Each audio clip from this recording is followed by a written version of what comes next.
SmackDown took place tonight in San Diego, California. And the show started off with San Diego's favorite son, Rey Mysterio, coming out, and he gets a big pop in his hometown. He talks about where he's from, and how San Diego is his people, and that he's going to officially be in the Royal Rumble match. Then he's interrupted by Kevin Owens, and KO is complimentary to Rey at first, and then he turns on him when Rey Mysterio mentions Cody. Rey mentions how Kevin's acting like Dominic, and eventually this sets up a fight, and eventually it sets up a match later tonight between the two of them. Then you have Naomi and Bianca backstage. You can just feel like Naomi's going to turn heel soon. This leads to a tag match. It's Nia Jax and Candice LeRae against Bianca Belair and Naomi. So you had, before the match started, they went to Nick Aldis backstage, and he makes Rey Mysterio and Kevin Owens official for later tonight. You have Rey Mysterio talking to Cody, and he's telling him to let him handle Kevin Owens.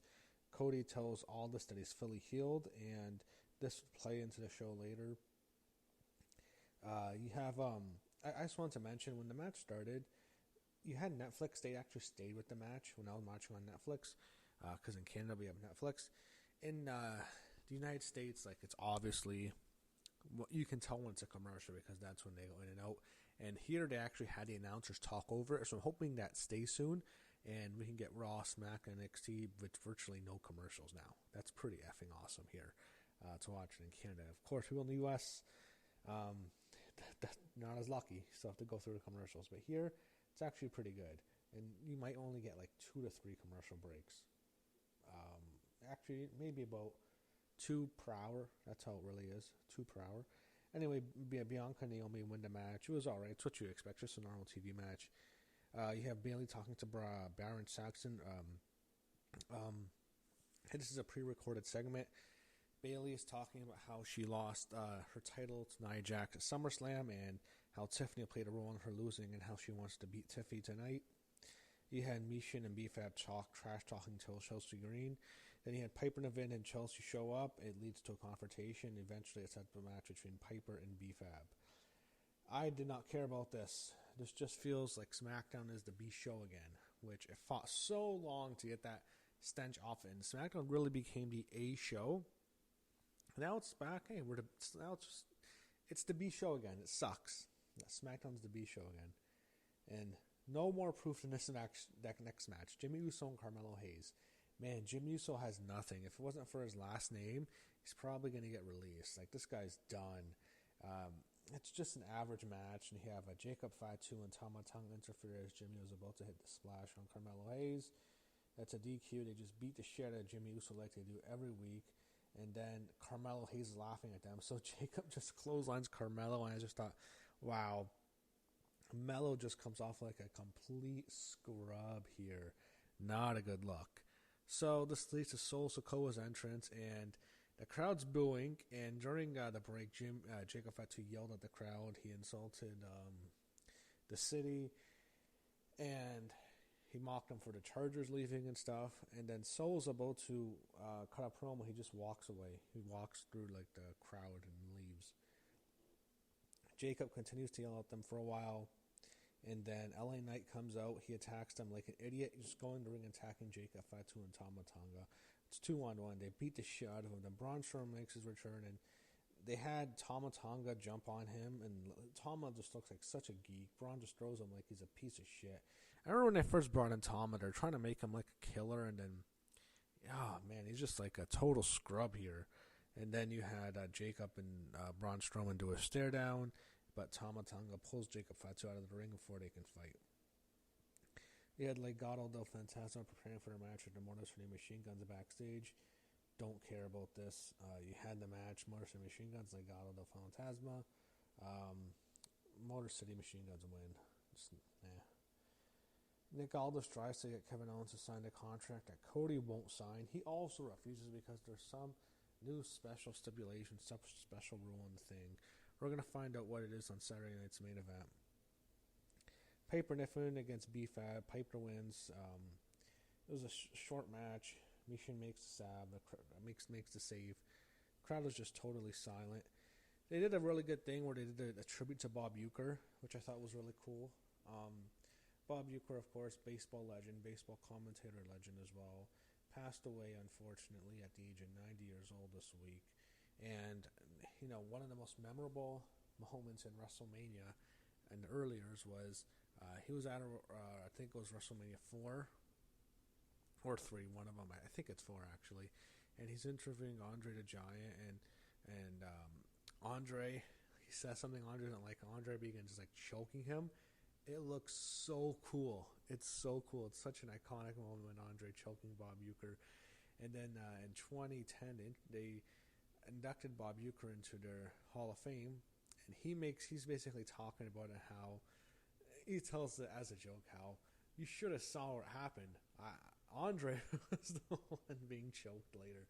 I forget the exact quote. It was actually really funny. So yeah, I'm glad they paid tribute to the guy. He really deserved it. So it was fun. He was a part of WWE and he did memorable things with the company at the time when the company was booming, and it was very memorable. So it was classy for them to mention that. And yeah, definitely rest in peace to baseball legend Bob Uecker.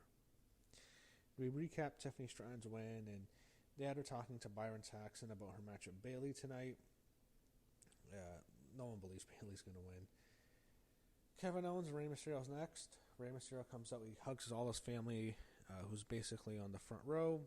He hugs his daughter Aaliyah, who's there. I didn't see his wife, but I saw his daughter. And they also showed a special someone sitting in the front row as well, Victoria, who's here tonight.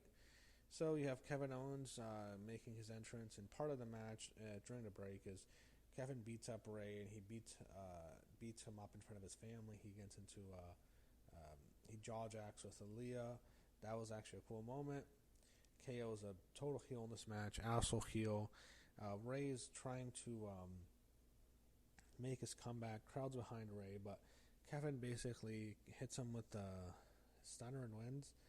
And it's one of those things where the crowd was super disappointed, but I don't like when they beat babyface in their hometown. But Rey Mysterio is 50 years old. It's also a situation where Kevin Owens can't lose to Rey Mysterio now. He's challenging Cody Rhodes for the title 2 weeks at the second biggest show of the year, basically. So you can't have him lose this match. Some people may be disappointed, but it made sense. So after the match, Kevin basically fakes a handshake. He kicks Rey in the groin, goes for the package challenge where Cody Rhodes makes the save. They have another brawl before they get pulled apart by security. We come back from break. Nick Aldis officially informs Cody that he and Kevin Owens will have to sign the special new, I don't know what it is, stipulation, something that's part of the contract now. And they will sign the contract, but it will be on Saturday night's main event in a week. And the person mediating the contract will be San Antonio, Texas's own Shawn Michaels. So something for Shawn to do. I mean, I don't see why. Why do you need the general manager of NXT to do it instead of you?